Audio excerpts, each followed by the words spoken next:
السلام علیکم ویورز، آج کی اس ویڈیو میں ہم قیامت کی علامات کا ذکر کریں گے۔ تو آئیے ویڈیو کو سٹارٹ کرتے ہیں۔ دیکھیے جس طرح دنیا میں ہر پیدا ہونے والی چیز ایک میعاد پر فنا ہوتی ہے اور مٹتی رہتی ہے، یوں ہی ساری کائنات بھی ایک دن اللہ پاک کے حکم سے فنا ہو جائے گی۔ اسی کا نام قیامت ہے۔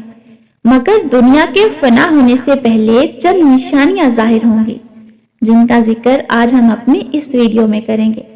نمبر 1، 3 خسف ہوں گے، یعنی آدمی زمین میں دھنس جائیں گے، ایک مشرق میں، دوسرا مغرب میں اور تیسرا جزیرہ عرب میں۔ نمبر 2، علماء حق اٹھا لیے جائیں گے، ان کی جگہ لوگ جاہلوں کو اپنا امام بنائیں گے۔ نمبر 3، شراب خوری، حرام کاری، بے حیائی اور زنا کاری کی زیادتی ہوگی۔ نمبر 4، مرد کم ہوں گے اور عورتیں زیادہ، یہاں تک کہ ایک مرد کی سرپرستی میں 50 عورتیں ہوں گی۔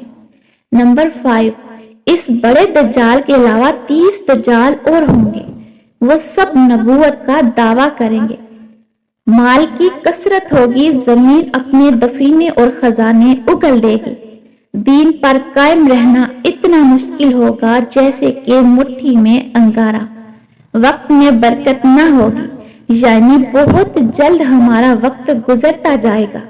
زکوٰۃ دینا لوگوں پر گراں ہوگا، ایک قسم کا تاوان سمجھیں گے۔ عورتیں مردانہ وضع اختیار کریں گی اور مرد زنانی وضع پسند کریں گے۔ گانے بجانے کی کثرت ہوگی، حیا و شرم جاتی رہے گی۔ بوقت ملاقات سلام کی بجائے لوگ گالی گلوچ سے گفتگو کریں گے۔ مسجد کے اندر شور و غل ہوگا، لوگ بے دھڑک وہاں دنیا کی باتیں کریں گے۔ نماز کی شرائط اور ارکان کا لحاظ کیے بغیر لوگ نماز پڑھیں گے، یہاں تک کہ 50 میں سے ایک نماز بھی قبول نہ ہوگی۔ ذلیل آدمی جنہیں تن کا کپڑا، پاؤں کی جوتیاں نصیب نہ تھی، بڑے بڑے محلوں عالی شان کوٹھیوں میں فخر کریں گے۔ یہ سب وہ علامات ہیں جو کچھ واقع ہو چکی ہیں اور جو باقی ہیں وہ حضرت امام مہدی کے ظہور تک وقوع میں آتی رہیں گی۔ انہیں علامات صغریٰ کہا جاتا ہے۔